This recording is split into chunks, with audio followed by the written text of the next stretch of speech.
مکاشفہ کی کتاب اس کا 10واں باب، فرشتہ اور چھوٹی سی کتاب۔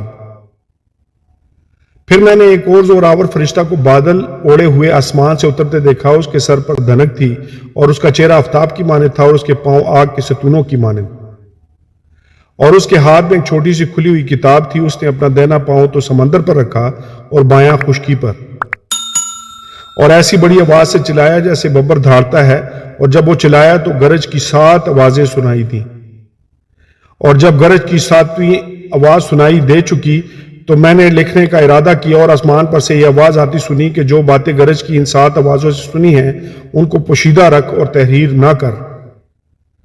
اور جس فرشتہ کو میں نے سمندر اور خشکی پر کھڑے دیکھا تھا اس نے اپنا دہنا ہاتھ آسمان کی طرف اٹھایا، اور جو عبدالآباد زندہ رہے گا، اور جس نے آسمان اور اس کے اندر کی چیزیں اور زمین اور اس کے اوپر کی چیزیں اور سمندر اور اس کے اندر کی چیزیں پیدا کی ہیں، اس کی قسم کھا کر کہا کہ اب اور دیر نہ ہوگی، بلکہ 7ویں فرشتہ کی آواز دینے کے زمانہ میں جب وہ نرسنگا پھونکنے کو ہوگا تو خدا کا پوشیدہ مطلب اس خوشخبری کے موافق جو اس نے اپنے بندوں نبیوں کو دی تھی پورا ہو۔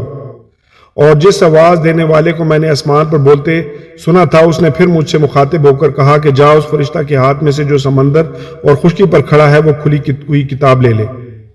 تب میں نے اس فرشتہ کے پاس جا کر کہا کہ یہ چھوٹی کتاب مجھے دے دے۔ اس نے مجھ سے کہا کہ لے اسے کھا لے، یہ تیرا پیٹ تو کڑوا کر دے گی مگر تیرے منہ میں شہد کی طرح میٹھی لگے گی۔ پس میں وہ چھوٹی کتاب اس فرشتہ کے ہاتھ سے لے کر کھا گیا۔ وہ میرے منہ میں تو شہد کی طرح میٹھی لگی مگر جب میں اسے کھا گیا تو میرا پیٹ کڑوا ہو گیا۔